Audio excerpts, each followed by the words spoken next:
Solo por claridad, ya estamos discutiendo el informe de ponencia, ¿cierto? Bueno, yo la verdad es que estoy un poco sorprendido porque pues ustedes nos están haciendo el trabajo de torpedearse ustedes mismos la discusión y votación. Nos están ahorrando el trabajo. Yo me voy a referir entonces a la ponencia porque pues ustedes mismos están haciendo el trabajo de sabotearse la discusión. Frente al tema de la reforma política, lo primero que quiero decir es que es increíble que hoy vengan y traigan como una gran necesidad la reforma política, cuando aquí en la discusión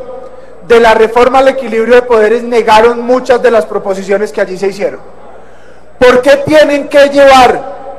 una reforma que deben hacer en el seno de discusión del Congreso, que es el órgano político por excelencia, a imponer mediante fast track una reforma política negociada con la guerrilla de las FARC en La Habana? ¿Por qué cuando se propuso en la reforma el equilibrio de poderes la lista cerrada no les servía y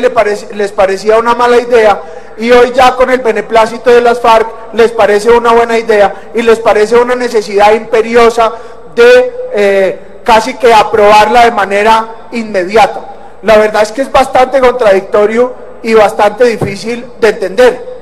pero además es bastante contradictorio y bastante difícil de entender que después de que ganó el no el 2 de octubre en un plebiscito que además este Congreso le cambió las reglas para poderlo ganar de manera más fácil, y que aún así y a pesar de, como lo dijo la misma organización electoral, fue desbalanceada en favor del sí, aún así ganó el no, pues este Congreso pretenda desconocer el resultado de ese plebiscito y ahora mediante fast track imponer nuevamente una reforma política.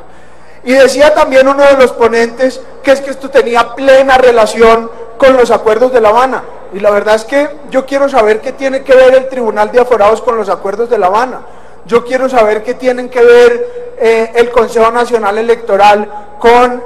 los acuerdos de La Habana. Podría entender que el tema de bajar el número de militantes o la inscripción para mantener el umbral fuera parte de la negociación para que las FARC o otros partidos políticos pudiesen tener la representación, pero la verdad es que el resto no tiene nada que ver, y de hecho ni siquiera en los tiempos. También decía ahora uno de los ponentes, y me vuelvo a referir a la lista cerrada, de la necesidad de que eso fuera para noviembre. Es que mire, ni siquiera aprobando hoy en la plenaria,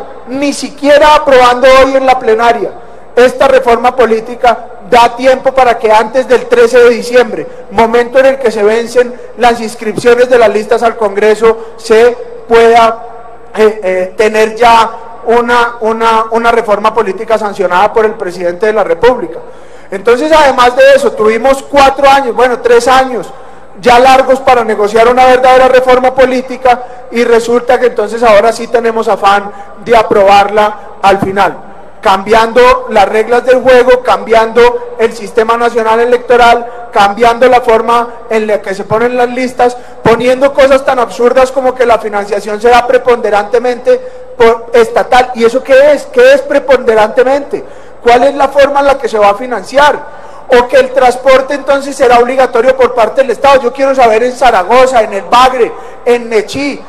gente que vive en los corregimientos más alejados, que tienen que llegar a votar en lanchas, ¿cómo va a ser el Estado para garantizarles que lleguen en lancha al puesto de votación? La verdad es que esto, además de ser absolutamente improvisado, de ser un atropello contra el Congreso de la República, de no tener ni pies ni cabeza ni relación alguna con el proceso de paz, es una imposición que parece tener intereses oscuros, electoreros, oscuros, diferentes realmente al de hacer una reforma política estructural y de fondo, no solamente como la merece el país, sino una que realmente garantice la paz y que garantice los derechos de la participación. De manera que nosotros pues no votaremos